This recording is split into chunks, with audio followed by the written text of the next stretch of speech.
شروع اللہ کا نام لے کر جو بڑا مہربان نہایت رحم والا ہے۔ اور زمین پر کوئی چلنے پھرنے والا نہیں مگر اس کا رزق اللہ کے ذمے ہے۔ وہ اس کے رہنے کی جگہ کو بھی جانتا ہے اور جہاں سونپا جاتا ہے اسے بھی۔ یہ سب کچھ کتاب روشن میں لکھا ہوا ہے۔ اور وہی تو ہے جس نے آسمانوں اور زمین کو 6 دن میں بنایا اور اس وقت اس کا عرش پانی پر تھا۔ تمہارے پیدا کرنے سے مقصود یہ ہے کہ وہ تم کو آزمائے کہ تم میں عمل کے لحاظ سے کون بہتر ہے۔ اور اے نبی، اگر تم کہو کہ تم لوگ مرنے کے بعد زندہ کر کے اٹھائے جاؤ گے تو کافر کہہ دیں گے کہ یہ تو کھلا جادو ہوا۔ اور اگر ایک مدت معین تک ہم ان سے عذاب روک دیں تو کہیں گے کہ کون سی چیز عذاب کو روکے ہوئے ہے۔ دیکھو، جس روز وہ ان پر واقع ہوگا پھر ٹلنے کا نہیں، اور جس چیز کا یہ مذاق اڑاتے ہیں وہ ان کو گھیر لے گی۔ اور اگر ہم انسان کو اپنے پاس سے نعمت بخشیں پھر اس سے اس کو چھین لے تو نا امید اور ناشکرا ہو جاتا ہے۔ اور اگر تکلیف پہنچنے کے بعد آسائش کا مزہ چکھائیں تو خوش ہو کر کہتا ہے کہ سب سختیاں مجھ سے دور ہو گئیں۔ بے شک وہ ہے ہی خوشی میں مست ہو جانے والا، بڑا فخر جتانے والا۔ ہاں، جنہوں نے صبر کیا اور عمل نیک کیے یہی ہیں جن کے لیے بخشش اور اجر عظیم ہے۔ تو شاید تم کچھ چیز وہی میں سے جو تمہارے پاس آتی ہے چھوڑ دو، اور اس خیال سے تمہارا دل تنگ ہو کہ کافر یہ کہنے لگیں کہ اس پر کوئی خزانہ کیوں نہیں نازل ہوا، یا اس کے ساتھ کوئی فرشتہ کیوں نہیں آیا۔ اے نبی، تم تو صرف نصیحت کرنے والے ہو اور اللہ ہر چیز کا نگہبان ہے۔ کیا یہ لوگ کہتے ہیں کہ اس نے قرآن از خود بنا لیا ہے؟ کہہ دو کہ اگر سچے ہو تو تم بھی ایسی 10 صورتیں بنا لاؤ اور اللہ کے سوا جس جس کو بلا سکتے ہو بلا بھی لو۔ پس اگر وہ تمہاری بات قبول نہ کریں تو جان لو کہ یہ قرآن اللہ کے علم سے اترا ہے، اور یہ کہ اس کے سوا کوئی معبود نہیں۔ تو کیا تم لوگ اسلام لاتے ہو؟ جو لوگ دنیا کی زندگی اور اس کی زیب و زینت کے طالب ہوں، ہم ان کے اعمال کا بدلہ انہیں دنیا ہی میں دے دیتے ہیں، اور اس میں ان کی حق تلفی نہیں کی جاتی۔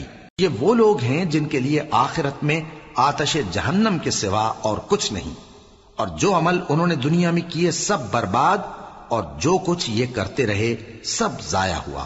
بھلا جو لوگ اپنے پروردگار کی طرف سے دلیل روشن رکھتے ہوں اور ان کے ساتھ ایک آسمانی گواہ بھی اس کی جانب سے ہو، اور اس سے پہلے موسیٰ کی کتاب ہو جو پیشوا اور رحمت ہے، تو کیا وہ قرآن پر ایمان نہیں لائیں گے؟ یہی لوگ تو اس پر ایمان لاتے ہیں، اور جو کوئی اور فرقوں میں سے اس سے منکر ہو تو اس کا ٹھکانہ آگ ہے۔ تو تم اس قرآن سے شک میں نہ ہونا، یہ تمہارے پروردگار کی طرف سے حق ہے، لیکن اکثر لوگ ایمان نہیں لاتے۔ اور اس سے بڑھ کر ظالم کون ہوگا جو اللہ پر جھوٹ باندھے؟ ایسے لوگ اپنے رب کے سامنے پیش کیے جائیں گے اور گواہ کہیں گے کہ یہی لوگ ہیں جنہوں نے اپنے پروردگار پر جھوٹ بولا تھا۔ سن رکھو کہ ظالموں پر اللہ کی لعنت ہے، جو اللہ کے رستے سے روکتے اور اس میں کجی چاہتی ہیں، اور وہ آخرت کا بھی انکار کرتے ہیں۔ یہ لوگ زمین میں کہیں چھپ کر اللہ کو ہرا نہیں سکتے، اور نہ اللہ کے سوا کوئی ان کا حمایتی ہے۔ اے پیغمبر، ان کو دگنا عذاب دیا جائے گا، کیونکہ یہ شدت کفر سے تمہاری بات نہیں سن سکتے تھے اور نہ تم کو دیکھ سکتے تھے۔ یہی ہیں جنہوں نے اپنے آپ کو خسارے میں ڈالا، اور جو کچھ یہ افترا کیا کرتے تھے ان سے جاتا رہا۔ بلا شبہ یہ لوگ آخرت میں سب سے زیادہ نقصان پانے والے ہیں۔ جو لوگ ایمان لائے اور عمل نیک کیے اور اپنے پروردگار کے آگے عاجزی کی، یہی صاحب جنت ہیں، ہمیشہ اس میں رہیں گے۔ دونوں فریقوں یعنی کافر و مومن کی مثال ایسی ہے جیسے ایک اندھا بہرا ہو اور ایک دیکھتا سنتا۔ بھلا دونوں کا حال یکساں ہو سکتا ہے؟ پھر تم سوچتے کیوں نہیں؟ اور ہم نے نوح کو ان کی قوم کی طرف بھیجا تو انہوں نے ان سے کہا کہ میں تم کو کھول کھول کر ڈر سنانے اور یہ پیغام پہنچانے آیا ہوں کہ اللہ کے سوا کسی کی عبادت نہ کرو، مجھے تمہاری نسبت دردناک عذاب کا خوف ہے۔ تو ان کی قوم کے سردار جو کافر تھے کہنے لگے کہ ہم تم کو اپنے ہی جیسا ایک آدمی دیکھتے ہیں، اور یہ بھی دیکھتے ہیں کہ تمہارے پیرو وہی لوگ ہوئے ہیں جو ہم میں ادنا درجے کے ہیں، اور وہ بھی سطحی رائے سے، اور ہم تم میں اپنے اوپر کسی طرح کی فضیلت نہیں دیکھتے بلکہ تمہیں جھوٹا خیال کرتے ہیں۔ فرمایا کہ اے قوم، دیکھو تو اگر میں اپنے پروردگار کی طرف سے دلیل روشن رکھتا ہوں اور اس نے مجھے اپنے ہاں سے رحمت بخشی ہو جس کی حقیقت تم سے پوشیدہ ہو گئی ہے، تو کیا ہم اس کے لیے تمہیں مجبور کر سکتے ہیں جبکہ تم اس سے ناخوش ہو؟ اور اے قوم، میں اس نصیحت کے بدلے تم سے مال و زر کا مطالبہ تو نہیں کرتا، میرا صلہ تو اللہ کے ذمے ہے، اور جو لوگ ایمان لائے ہیں میں ان کو نکالنے والا بھی نہیں ہوں، وہ تو اپنے پروردگار سے ملنے والے ہیں، لیکن میں دیکھتا ہوں کہ تم لوگ نادانی کر رہے ہو۔ اے میری قوم، اگر میں ان کو نکال دوں تو اللہ کی گرفت سے بچانے کے لیے کون میری مدد کر سکتا ہے؟ بھلا تم غور کیوں نہیں کرتے؟ اور میں نہ تم سے یہ کہتا ہوں کہ میرے پاس اللہ کے خزانے ہیں، اور نہ یہ کہ میں غیب جانتا ہوں، اور نہ یہ کہتا ہوں کہ میں فرشتہ ہوں، اور نہ ان لوگوں کی نسبت جن کو تم حقارت کی نظر سے دیکھتے ہو یہ کہتا ہوں کہ اللہ ان کو بھلائی یعنی اعمال کی جزا نہیں دے گا۔ جو ان کے دلوں میں ہے اسے اللہ خوب جانتا ہے، اگر میں ایسا کہوں تو بے انصافوں میں ہو جاؤں۔ انہوں نے کہا کہ نوح، تم نے ہم سے جھگڑا تو کیا اور جھگڑا بھی بہت کیا، اب اگر تم سچے ہو تو جس چیز سے ہمیں ڈراتے ہو وہ ہم پر لا نازل کرو۔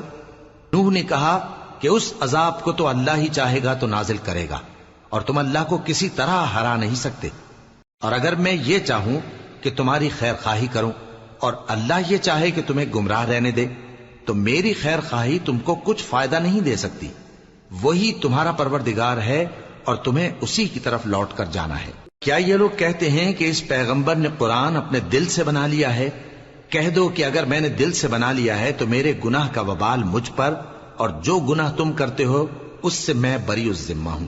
اور نوح کی طرف وحی کی گئی کہ تمہاری قوم میں جو لوگ ایمان لا چکے ان کے سوا اور کوئی ایمان نہیں لائے گا، تو جو کام یہ کر رہے ہیں ان کی وجہ سے غم نہ کھاؤ، اور ایک کشتی ہمارے حکم سے ہمارے سامنے بناؤ، اور جو لوگ ظالم ہیں ان کے بارے میں مجھ سے کچھ نہ کہنا، کیونکہ وہ ضرور غرق کر دیے جائیں گے۔ اور نوح نے کشتی بنانا شروع کر دی، اور جب ان کی قوم کے سردار ان کے پاس سے گزرتے تو ان سے تمسخر کرتے۔ وہ کہتے کہ اگر تم ہم سے تمسخر کرتے ہو تو جس طرح تم ہم سے تمسخر کرتے ہو اسی طرح ایک وقت ہم بھی تم سے تمسخر کریں گے، اور تم کو جلد معلوم ہو جائے گا کہ کس پر عذاب آتا ہے جو اسے رسوا کرے گا، اور کس پر ہمیشہ کا عذاب نازل ہوتا ہے، یہاں تک کہ جب ہمارا حکم آ پہنچا اور تنور جوش مارنے لگا تو ہم نے نوح کو حکم دیا کہ ہر قسم کے پالتو جانوروں میں سے جوڑا جوڑا یعنی ایک ایک نر اور ایک ایک مادہ لے لو، اور جس شخص کی نسبت حکم ہو چکا ہے کہ ہلاک ہو جائے گا اس کو چھوڑ کر اپنے گھر والوں کو اور جو ایمان لایا ہو اس کو کشتی میں سوار کر لو، اور ان کے ساتھ ایمان بہت ہی کم لوگ لائے تھے۔ نوح نے کہا کہ اللہ کا نام لے کر کہ اسی کے کرم سے اس کا چلنا اور ٹھہرنا ہے، اس میں سوار ہو جاؤ، بے شک میرا پروردگار بخشنے والا ہے، مہربان ہے۔ اور وہ ان کو لے کر طوفان کی لہروں میں چلنے لگی۔ لہریں کیا تھیں؟ گویا پہاڑ تھے۔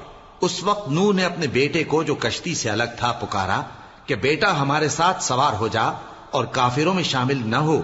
اس نے کہا کہ میں ابھی پہاڑ سے جا لگوں گا، وہ مجھے پانی سے بچا لے گا۔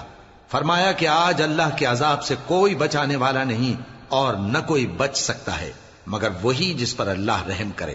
اتنے میں دونوں کے درمیان لہر حائل ہو گئی اور وہ ڈوب کر رہ گیا، اور حکم دیا گیا کہ اے زمین اپنا پانی نگل جا اور اے آسمان تھم جا، اور پانی خشک ہو گیا اور کام تمام کر دیا گیا، اور کشتی کوہ جودی پر جا ٹھہری، اور کہہ دیا گیا کہ بے انصاف لوگوں پر لعنت۔ اور نوح نے اپنے پروردگار کو پکارا اور کہا کہ پروردگار، میرا بیٹا بھی میرے گھر والوں میں ہے، تو اس کو بھی نجات دے، تیرا وعدہ سچا ہے اور تو بہترین حاکم ہے۔ اللہ نے فرمایا کہ اے نوح، وہ تیرے گھر والوں میں نہیں ہے، وہ تو سراسر بد عمل ہے، تو جس چیز کی تم کو حقیقت معلوم نہیں اس کے بارے میں مجھ سے درخواست ہی نہ کرو، اور میں تم کو نصیحت کرتا ہوں کہ نادان نہ بنو۔ نوح نے کہا پروردگار، میں تجھ سے پناہ مانگتا ہوں کہ ایسی چیز کی تجھ سے درخواست کروں جس کی حقیقت مجھے معلوم نہیں، اور اگر تو مجھے نہیں بخشے گا اور مجھ پر رحم نہیں فرمائے گا تو میں تباہ ہو جاؤں گا۔ حکم ہوا کہ نوح ہماری طرف سے سلامتی اور برکتوں کے ساتھ جو تم پر اور تمہارے ساتھ کی جماعتوں پر نازل کی گئی ہیں اتر آؤ، اور کچھ اور جماعتیں ہوں گی جن کو ہم دنیا کے فوائد سے بہرہ مند کریں گے، پھر ان کو ہماری طرف سے عذاب علیم پہنچے گا۔ یہ حالات غیب کی خبروں میں سے ہیں جو ہم تمہاری طرف بھیجتے ہیں، اور اس سے پہلے نہ تم ہی ان کو جانتے تھے اور نہ تمہاری قوم ہی ان سے واقف تھی، تو صبر کرو کہ انجام پرہیزگاروں ہی کا بھلا ہے۔ اور ہم نے قوم عاد کی طرف ان کے بھائی ہود کو بھیجا۔ انہوں نے کہا، اے میری قوم، اللہ ہی کی عبادت کرو، اس کے سوا تمہارا کوئی معبود نہیں۔ تم شرک کر کے اللہ پر محض بہتان باندھتے ہو۔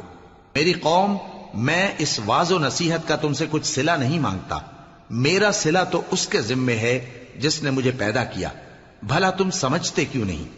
اور اے قوم، اپنے پروردگار سے بخشش مانگو، پھر اس کے آگے توبہ کرو، وہ تم پر آسمان سے موسلا دھار بارش برسائے گا اور تمہاری طاقت پر طاقت بڑھائے گا، اور دیکھو گناہگار بن کر روگردانی نہ کرو۔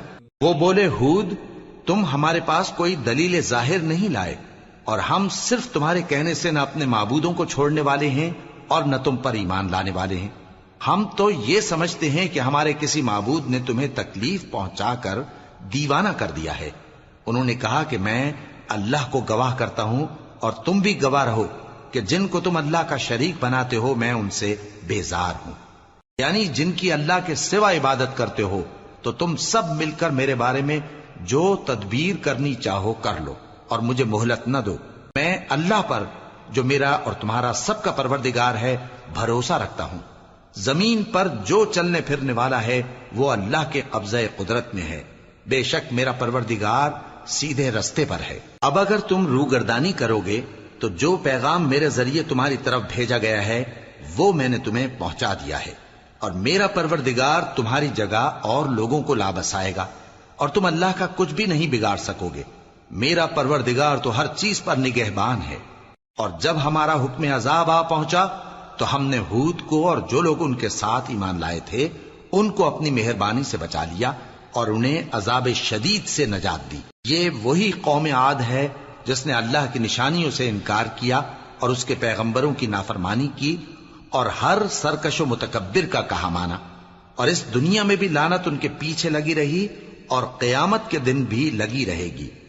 دیکھو، قوم عاد نے اپنے پروردگار سے کفر کیا، اور سن رکھو قوم عاد پر پھٹکار ہے جو ہود کی قوم تھی۔ اور قوم سمود کی طرف ان کے بھائی صالح کو بھیجا تو انہوں نے کہا، اے قوم، اللہ ہی کی عبادت کرو، اس کے سوا تمہارا کوئی معبود نہیں۔ اسی نے تم کو زمین سے پیدا کیا اور اس میں آباد کیا، تو اس سے مغفرت مانگو اور اس کے آگے توبہ کرو، بے شک میرا پروردگار نزدیک بھی ہے اور دعا کا قبول کرنے والا بھی ہے۔ انہوں نے کہا کہ صالح، اس سے پہلے ہم تم سے کئی طرح کی امیدیں رکھتے تھے، اب وہ منقطع ہو گئی۔ کیا تم ہم کو ان چیزوں سے منع کرتے ہو جن کو ہمارے بزرگ پوجتے آئے ہیں؟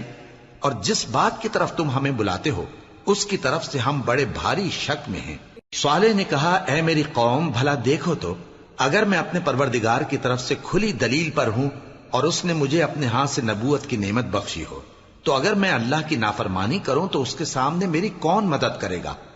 تم تو کفر کی باتوں سے میرا نقصان ہی کرتے ہو۔ اور یہ بھی کہا کہ اے قوم، یہ اللہ کی اونٹنی تمہارے لیے ایک نشانی یعنی معجزہ ہے، تو اس کو چھوڑ دو کہ اللہ کی زمین میں جہاں چاہے چرتی پھرے، اور اس کو کسی طرح کی تکلیف نہ دینا، ورنہ تمہیں جلد عذاب آ پکڑے گا۔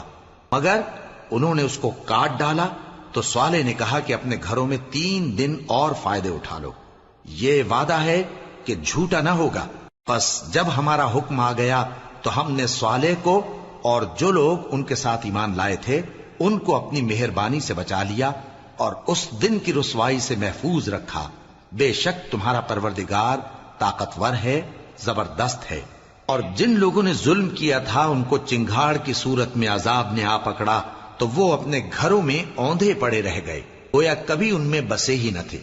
سن رکھو کہ قوم سمود نے اپنے پروردگار سے کفر کیا، اور سن رکھو قوم سمود پر پھٹکار ہے۔ اور ہمارے فرشتے ابراہیم کے پاس بشارت لے کر آئے تو سلام کہا، انہوں نے بھی جواب میں سلام کہا۔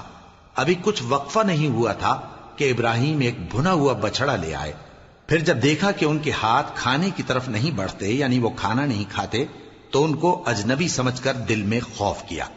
فرشتوں نے کہا کہ خوف نہ کیجیے، ہم قوم لوط کی طرف ان کے ہلاک کرنے کو بھیجے گئے ہیں۔ اور ابراہیم کی بیوی جو پاس کھڑی تھی ہنس پڑی، تو ہم نے اس کو اسحاق کی اور اسحاق کے بعد یعقوب کی خوشخبری دی۔ اس نے کہا، اے میرے بچہ ہوگا، میں تو بڑھیا ہوں اور یہ میرے میاں بھی بوڑھے ہیں، یہ تو بڑی عجیب بات ہے۔ انہوں نے کہا کیا تم اللہ کی قدرت سے تعجب کرتی ہو؟ اے اہل بیت، تم پر اللہ کی رحمت اور اس کی برکتیں ہیں، وہ لائق تعریف ہے، بڑا ہے۔ پھر جب ابراہیم سے خوف جاتا رہا اور ان کو خوشخبری بھی مل گئی تو قوم لوط کے بارے میں لگے ہم سے بحث کرنے۔ بے شک ابراہیم بڑے تحمل والے، نرم دل اور رجوع کرنے والے تھے۔ اے ابراہیم، اس بات کو جانے دو، تمہارے پروردگار کا حکم آ پہنچا ہے اور ان لوگوں پر عذاب آنے والا ہے جو کبھی نہیں ٹلنے کا۔ اور جب ہمارے فرشتے لوط کے پاس آئے تو وہ ان کے آنے سے غمناک اور تنگ دل ہوئے اور کہنے لگے کہ آج کا دن بڑی مشکل کا دن ہے۔ اور لوط کی قوم کے لوگ ان کے پاس بے تحاشا دوڑتے ہوئے آئے اور یہ لوگ پہلے ہی سے انتہائی بیہودہ حرکتیں کیا کرتے تھے۔ لوط نے کہا کہ اے بھائیو، یہ جو میری قوم کی لڑکیاں ہیں یہ تمہارے لیے جائز اور پاک ہیں، تو اللہ سے ڈرو اور میرے مہمانوں کے بارے میں مجھے بے آبرو نہ کرو۔ کیا تم میں کوئی بھی شائستہ آدمی نہیں؟ وہ بولے تم کو معلوم ہے کہ تمہاری ان بیٹیوں کی ہمیں کچھ حاجت نہیں، اور جو ہماری غرض ہے اسے تم خوب جانتے ہو۔ لوط نے کہا اے کاش مجھ میں تمہارے مقابلے کی طاقت ہوتی یا میں کسی مضبوط قلعے میں پناہ لے لیتا۔ فرشتوں نے کہا اے لوط، ہم تمہارے پروردگار کے فرشتے ہیں، یہ لوگ ہرگز تم تک نہیں پہنچ سکیں گے، تو کچھ رات رہے سے اپنے گھر والوں کو لے کر چل دو اور تم میں سے کوئی شخص پیچھے مڑ کر نہ دیکھے مگر تمہاری بیوی کے جو آفت ان پر پڑنے والی ہے وہی اس پر بھی پڑے گی۔ ان کے عذاب کے وعدے کا وقت صبح ہے، اور کیا صبح کچھ دور ہے؟ پھر جب ہمارا حکم آیا ہم نے اس بستی کو الٹ کر نیچے اوپر کر دیا اور ان پر پتھر کی تہ بتہ کنکریاں برسائیں جن پر تمہارے پروردگار کے ہاں سے نشان کیے ہوئے تھے، اور وہ بستی ان ظالموں سے کچھ دور نہیں۔ اور مدین کی طرف ان کے بھائی شعیب کو بھیجا تو انہوں نے کہا کہ اے قوم، اللہ ہی کی عبادت کرو کہ اس کے سوا تمہارا کوئی معبود نہیں، اور ناپ اور تول میں کمی نہ کیا کرو، میں تو تم کو آسودہ حال دیکھتا ہوں، اور اگر تم ایمان نہ لاؤ گے تو مجھے تمہارے بارے میں ایک ایسے دن کے عذاب کا خوف ہے جو تم کو گھیر کر رہے گا۔ اور اے میری قوم، ناپ اور تول انصاف کے ساتھ پوری پوری کیا کرو، اور لوگوں کو ان کی چیزیں کم نہ دیا کرو، اور زمین میں خرابی کرتے نہ پھرو۔ اگر تم کو میرے کہنے کا یقین ہو تو اللہ کا دیا ہوا نفع ہی تمہارے لیے بہتر ہے، اور میں تمہارا نگہبان نہیں ہوں۔ انہوں نے کہا اے شعیب، کیا تمہاری نماز تمہیں یہ سکھاتی ہے کہ جن کو ہمارے باپ دادا پوجتے آئے ہیں ہم ان کو ترک کر دیں، یا اپنے مال میں تصرف کرنا چاہیں تو نہ کریں؟ تم تو بڑے نرم دل اور بڑے سیدھے ہو۔ انہوں نے کہا کہ اے قوم، دیکھو تو اگر میں اپنے پروردگار کی طرف سے دلیل روشن پر ہوں اور اس نے اپنے ہاں سے مجھے نیک روزی دی ہو تو کیا میں اپنا فرض ادا نہ کروں؟ اور میں نہیں چاہتا کہ جس بات سے میں تمہیں منع کروں خود اس کو کرنے لگوں۔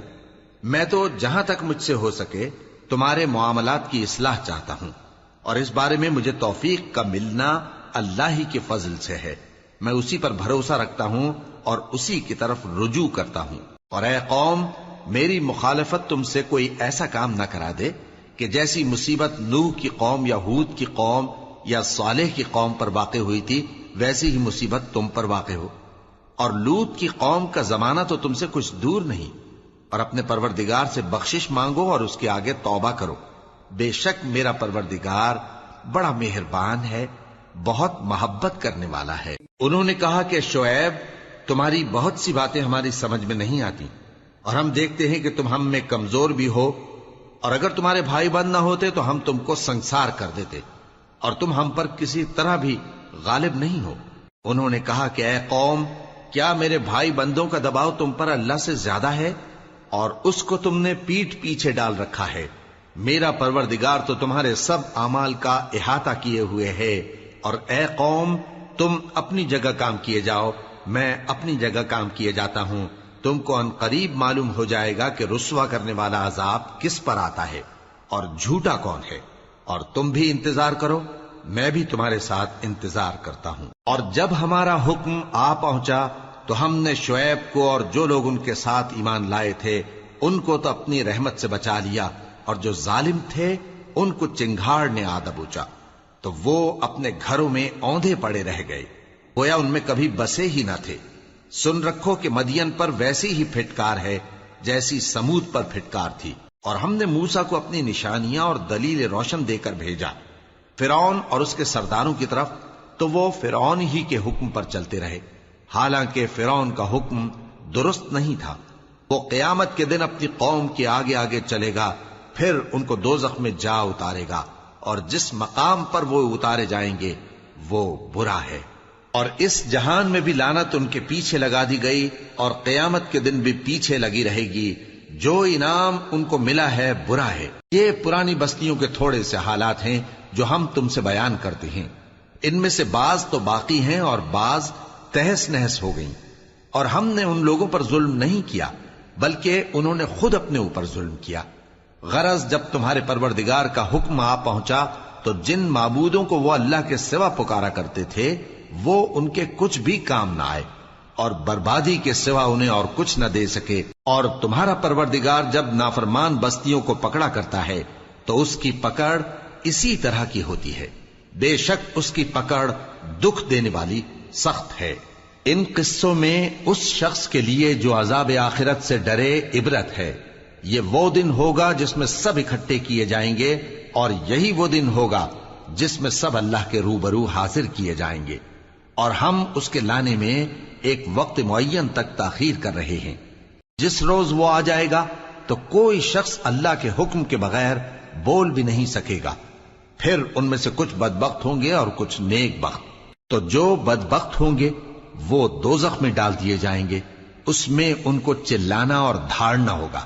جب تک آسمان و زمین ہیں وہ اسی میں رہیں گے مگر جتنا تمہارا پروردگار چاہے، بے شک تمہارا پروردگار جو چاہتا ہے کر دیتا ہے۔ اور جو نیک بخت ہوں گے وہ بہشت میں داخل کیے جائیں گے، اور جب تک آسمان اور زمین ہیں ہمیشہ اسی میں رہیں گے مگر جتنا تمہارا پروردگار چاہے۔ یہ اللہ کی بخشش ہے جو کبھی منقطع نہیں ہوگی۔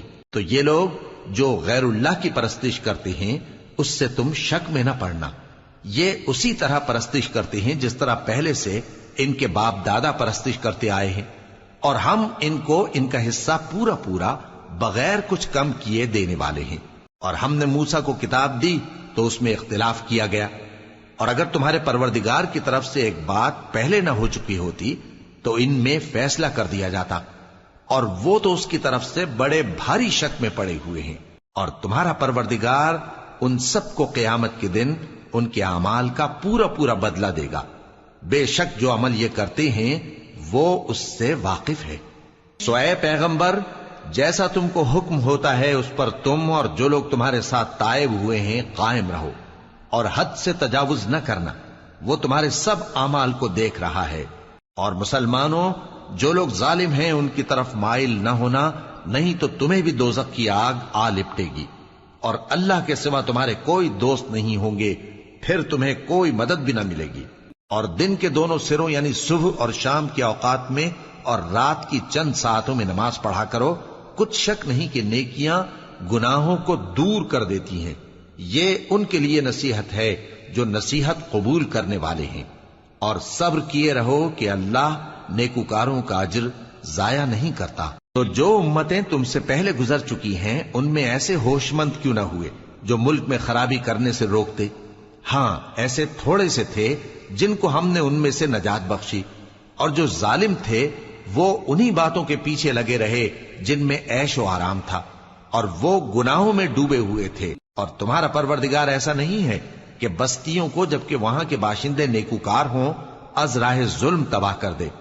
اور اگر تمہارا پروردگار چاہتا تو تمام لوگوں کو ایک ہی جماعت کر دیتا، اور وہ برابر اختلاف کرتے رہیں گے، مگر جن پر تمہارا پروردگار رحم فرمائے، اور اسی لیے اس نے ان کو پیدا کیا ہے۔ اور تمہارے پروردگار کا قول پورا ہو گیا کہ میں دوزخ کو جنوں اور انسانوں سب سے بھر دوں گا۔ اور اے نبی اور پیغمبروں کے وہ سب حالات جو ہم تم سے بیان کرتے ہیں ان سے ہم تمہارے دل کو جمائے رکھتے ہیں، اور ان حالات میں تمہارے پاس حق پہنچ گیا، اور یہ مومنوں کے لیے نصیحت اور عبرت ہے۔ اور جو لوگ ایمان نہیں لائے ان سے کہہ دو کہ تم اپنی جگہ عمل کیے جاؤ، ہم اپنی جگہ عمل کیے جاتے ہیں، اور نتیجہ اعمال کا تم بھی انتظار کرو، ہم بھی انتظار کرتے ہیں۔ اور آسمانوں اور زمین کی چھپی چیزوں کا علم اللہ ہی کو ہے اور تمام معاملات اسی کی طرف رجوع کیے جائیں گے، تو اسی کی عبادت کرو اور اسی پر بھروسہ رکھو، اور جو کچھ تم لوگ کر رہے ہو تمہارا پروردگار اس سے بے خبر نہیں۔ شروع اللہ کا نام لے کر جو بڑا مہربان نہایت رحم والا ہے۔ الف لام را، یہ کتاب روشن کی آیتیں ہیں، ہم نے اس قرآن کو عربی میں نازل کیا ہے تاکہ تم لوگ سمجھ سکو۔ اے پیغمبر، ہم اس قرآن کے ذریعے سے جو ہم نے تمہاری طرف بھیجا ہے تمہیں ایک نہایت اچھا قصہ سناتے ہیں، اور تم اس سے پہلے بے خبر تھے۔ جب یوسف نے اپنے والد سے کہا کہ ابا، میں نے خواب میں 11 ستاروں اور سورج اور چاند کو دیکھا ہے، دیکھتا کیا ہوں کہ وہ مجھے سجدہ کر رہی ہیں۔ انہوں نے کہا کہ بیٹا، اپنے خواب کا ذکر اپنے بھائیوں سے نہ کرنا، نہیں تو وہ تمہارے حق میں کوئی چال چلیں گے۔ کچھ شک نہیں کہ شیطان انسان کا کھلا دشمن ہے، اور اسی طرح اللہ تمہیں برگزیدہ و ممتاز کرے گا اور خواب کی باتوں کی تعبیر کا علم سکھائے گا، اور جس طرح اس نے اپنی نعمت پہلے تمہارے دادا پر دادا ابراہیم اور اسحاق پر پوری کی تھی، اسی طرح تم پر اور اولاد یعقوب پر پوری کرے گا۔ بے شک تمہارا پروردگار سب کچھ جاننے والا ہے، حکمت والا ہے۔ ہاں، یوسف اور ان کے بھائیوں کے قصے میں پوچھنے والوں کے لیے بہت سی نشانیاں ہیں۔ جب انہوں نے آپس میں تذکرہ کیا کہ یوسف اور اس کا بھائی ابا کو ہم سے زیادہ پیارے ہیں، حالانکہ ہم جماعت کی جماعت ہیں، کچھ شک نہیں کہ ابا کھلی غلطی پر ہیں۔ یوسف کو یا تو جان سے مار ڈالو یا کسی ملک میں پھینک آؤ، پھر ابا کی توجہ صرف تمہاری طرف ہو جائے گی، اور اس کے بعد تم نیک لوگوں میں ہو جاؤ گے۔ ان میں سے ایک کہنے والے نے کہا کہ یوسف کو جان سے نہ مارو، کسی اندھے کنویں میں ڈال دو کہ کوئی راہگیر اسے نکال کر کسی دوسرے ملک میں لے جائے گا۔ اگر تم کو کرنا ہی ہے تو یوں کرو۔ یہ مشورہ کر کے وہ اپنے والد سے کہنے لگے کہ ابا جان، کیا سبب ہے کہ آپ یوسف کے بارے میں ہمارا اعتبار نہیں کرتے؟ حالانکہ ہم اس کے خیر خواہ ہیں، کل اسے ہمارے ساتھ بھیج دیجئے کہ خوب میوے کھائے اور کھیلے کودے، ہم اس کے نگہبان ہیں۔ انہوں نے کہا کہ یہ امر مجھے غمناک کیے دیتا ہے کہ تم اسے لے جاؤ، یعنی وہ مجھ سے جدا ہو جائے، اور مجھے یہ بھی خوف ہے کہ تم کھیل میں اس سے غافل ہو جاؤ اور اسے بھیڑیا کھا جائے۔ وہ کہنے لگے کہ اگر ہماری موجودگی میں کہ ہم ایک طاقتور جماعت ہیں اسے بھیڑیا کھا گیا تو ہم بڑے نقصان میں پڑ گئے۔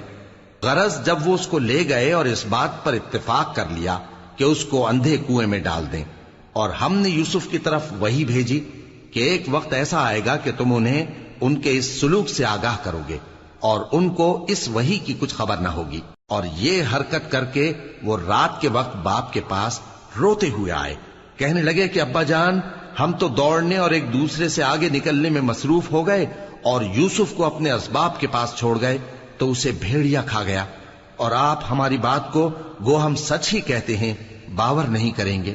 اور ان کے کرتے پر جھوٹ موٹ کا لہو بھی لگا لائے۔ یعقوب نے کہا کہ یوں نہیں ہے، بلکہ تم اپنے دل سے یہ بات بنا لائے ہو۔ اچھا، صبر کہ وہی خوب ہے، اور جو تم بیان کرتے ہو اس کے بارے میں اللہ ہی سے مدد چاہیے۔ اور اب اللہ کی شان دیکھو کہ اس کنویں کے قریب ایک قافلہ آوارد ہوا اور انہوں نے پانی کے لیے اپنا سقا بھیجا، تو اس نے کنویں میں ڈول لٹکایا، یوسف اس سے لٹک گئے۔ وہ بولا، زہے قسمت، یہ تو ایک لڑکا ہے، اور اس کو قیمتی سرمایہ سمجھ کر چھپا لیا۔ اور جو کچھ وہ کرتے تھے اللہ کو خوب معلوم تھا، اور انہوں نے اس کو تھوڑی سی قیمت یعنی مادود چند درہموں پر بیچ ڈالا، اور وہ اس سے بیزار ہو رہے تھے۔ اور مصر میں جس شخص نے اس کو خریدا اس نے اپنی بیوی سے جس کا نام زلیخا تھا کہا کہ اس کو عزت و اکرام سے رکھو، عجب نہیں کہ یہ ہمیں فائدہ دے یا ہم اسے بیٹا بنا لیں۔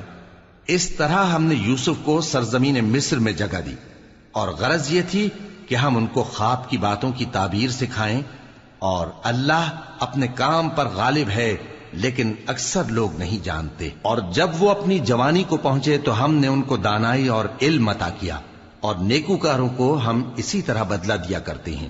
اور جس عورت کے گھر میں وہ رہتے تھے اس نے ان کو اپنی طرف مائل کرنا چاہا، اور دروازے بند کر کے کہنے لگی، یوسف جلدی آؤ۔ انہوں نے کہا کہ اللہ پناہ میں رکھے، وہ یعنی تمہارے میاں تو میرے آقا ہیں، انہوں نے مجھے اچھی طرح سے رکھا ہے، میں ایسا ظلم نہیں کر سکتا، بے شک ظالم لوگ فلاح نہیں پائیں گے۔ اور اس عورت نے ان کا قصد کیا اور انہوں نے اس کا قصد کیا۔ اگر وہ اپنے پروردگار کی نشانی نہ دیکھتے تو جو ہوتا سو ہوتا۔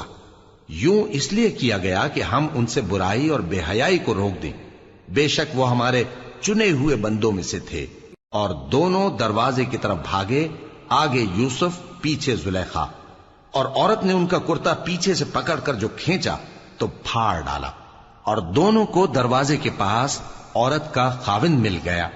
تو عورت بولی کہ جو شخص تمہاری بیوی کے ساتھ برا ارادہ کرے اس کی اس کے سوا کیا سزا ہے کہ یا تو قید کیا جائے یا اسے دکھ کا عذاب دیا جائے۔ یوسف نے کہا اسی نے مجھ کو اپنی طرف مائل کرنا چاہا تھا، اور اس کے خاندان میں سے ایک گواہ نے گواہی دی کہ اگر اس کا کرتا آگے سے پھٹا ہو تو یہ سچی اور یوسف جھوٹا ہے، اور اگر کرتا پیچھے سے پھٹا ہو تو یہ جھوٹی اور وہ سچا ہے۔ سو جب اس کا کرتا دیکھا تو پیچھے سے پھٹا تھا، تب اس نے زلیخا سے کہا کہ یہ تمہارا ہی فریب ہے، اور کچھ شک نہیں کہ تم عورتوں کے فریب بڑے بھاری ہوتے ہیں۔ یوسف اس بات کا خیال نہ کر، اور زلیخا تو اپنے گناہ کی بخشش مانگ، بے شک خطا تیری ہی ہے۔ اور شہر میں عورتیں گفتگویں کرنے لگیں کہ عزیز کی بیوی اپنے غلام کو اپنی طرف مائل کرنا چاہتی ہے، اور اس کی محبت اس کے دل میں گھر کر گئی ہے، ہم دیکھتی ہیں کہ وہ کھلی گمراہی میں ہے۔ پھر جب زلیخا نے ان عورتوں کی گفتگو جو حقیقت میں دیدار یوسف کے لیے ایک چال تھی سنی، تو ان کے پاس دعوت کا پیغام بھیجا، اور ان کے لیے ایک محفل مرتب کی، اور پھل تراشنے کے لیے ہر ایک کو ایک ایک چھری دی، اور یوسف سے کہا کہ ان کے سامنے آؤ۔ جب عورتوں نے ان کو دیکھا تو ان کا روب حسن ان پر ایسا چھا گیا کہ پھل تراشتے تراشتے اپنے ہاتھ کاٹ لیے، اور بے ساختہ بول اٹھیں کہ اللہ پاک ہے، یہ آدمی نہیں، یہ تو کوئی بزرگ فرشتہ ہے۔ زلیخا نے کہا تو یہ وہی ہے جس کے بارے میں تم مجھے تانے دیتی تھیں، اور بے شک میں نے اس کو اپنی طرف مائل کرنا چاہا مگر یہ بچا رہا، اور اگر یہ وہ کام نہ کرے گا جو میں اسے کہتی ہوں تو قید کر دیا جائے گا اور ذلیل ہوگا۔ یوسف نے دعا کی کہ پروردگار جس کام کی طرف یہ مجھے بلاتی ہیں اس کی نسبت مجھے قید پسند ہے، اور اگر تو مجھ سے ان کے فریب کو نہ ہٹائے گا تو میں ان کی طرف مائل ہو جاؤں گا اور نادانوں میں سے ہو جاؤں گا۔ پس ان کے رب نے ان کی دعا قبول کر لی اور ان سے عورتوں کا داؤں ٹال دیا، بے شک وہی تو سننے والا ہے، جاننے والا ہے۔ پھر باوجود اس کے کہ وہ لوگ ان کی بے گناہی کے نشان دیکھ چکے تھے، ان کی رائے یہی ٹھہری کہ کچھ عرصے کے لیے ان کو قید ہی کر دیں، اور ان کے ساتھ دو اور جوان بھی داخل زندہ ہوئے۔ ایک نے ان میں سے کہا کہ میں نے خواب دیکھا ہے، دیکھتا کیا ہوں کہ شراب کے لیے انگور نچوڑ رہا ہوں۔ دوسرے نے کہا کہ میں نے بھی خواب دیکھا ہے، میں یہ دیکھتا ہوں کہ اپنے سر پر روٹیاں اٹھائے ہوئے ہوں اور پرندے ان میں سے کھا رہے ہیں، تو ہمیں ان کی تعبیر بتا دیجئے کہ ہم تمہیں نیکوکار دیکھتے ہیں۔ یوسف نے کہا کہ جو کھانا تم کو ملنے والا ہے وہ آنے نہیں پائے گا کہ میں اس سے پہلے تم کو اس کی تعبیر بتا دوں گا۔ یہ ان باتوں میں سے ہے جو میرے پروردگار نے مجھے سکھائی ہیں۔ جو لوگ اللہ پر ایمان نہیں لاتے اور آخرت کا انکار کرتے ہیں، میں نے ان کا مذہب چھوڑ دیا ہے، اور میں اپنے باپ دادا ابراہیم اور اسحاق اور یعقوب کے مذہب پر چلتا ہوں۔ ہمیں شایع نہیں ہے کہ کسی چیز کو اللہ کے ساتھ شریک بنائیں، یہ اللہ کا فضل ہے ہم پر بھی اور لوگوں پر بھی، لیکن اکثر لوگ شکر نہیں کرتے۔ اے میرے قید خانے کے رفیقو، بھلا کئی جدا جدا آقا اچھے یا اللہ جو اکیلا ہے سب پر غالب ہے؟ جن چیزوں کی تم اللہ کے سوا پرستش کرتے ہو وہ صرف نام ہی نام ہیں جو تم نے اور تمہارے باپ دادا نے رکھ لیے ہیں، اللہ نے ان کی کوئی سند نازل نہیں کی۔ سن رکھو کہ اللہ کے سوا کسی کی حکومت نہیں ہے، اس نے ارشاد فرمایا ہے کہ اس کے سوا کسی کی عبادت نہ کرو، یہی سیدھا دین ہے، لیکن اکثر لوگ نہیں جانتے۔ اے میرے قید خانے کے رفیقو، تم میں سے ایک جو پہلا خواب بیان کرنے والا ہے وہ تو اپنے آقا کو شراب پلایا کرے گا، اور جو دوسرا ہے وہ سولی دیا جائے گا، اور پرندے اس کا سر نوچ کھائیں گے۔ جو بات تم مجھ سے پوچھتے تھے وہ فیصل ہو چکی ہے، اور ان دونوں میں سے جس کی نسبت یوسف نے خیال کیا کہ وہ رہائی پا جائے گا، اس سے کہا کہ اپنے آقا سے میرا ذکر بھی کر دینا۔ پھر شیطان نے اسے ان کا اپنے آقا سے ذکر کرنا بھلا دیا، اور یوسف کئی برس قید خانے ہی میں رہے۔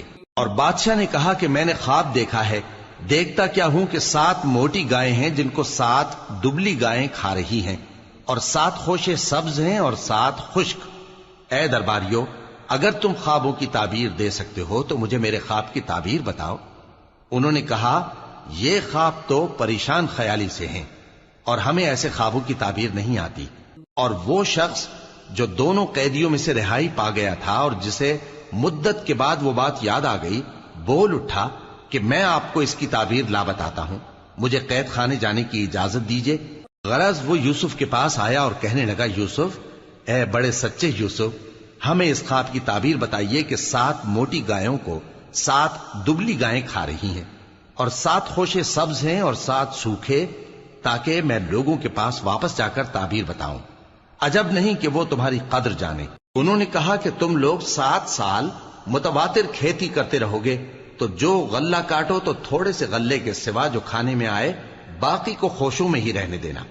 پھر اس کے بعد خشک سالی کے 7 سخت سال آئیں گے کہ جو غلہ تم نے جمع کر رکھا ہوگا وہ سب کو کھا جائیں گے، صرف وہی تھوڑا سا رہ جائے گا جو تم احتیاط سے رکھ چھوڑو گے۔ پھر اس کے بعد ایک ایسا سال آئے گا کہ خوب مے برسے گا اور لوگ اس میں رس نچوڑیں گے۔ اور یہ تعبیر سن کر بادشاہ نے حکم دیا کہ یوسف کو میرے پاس لے آؤ۔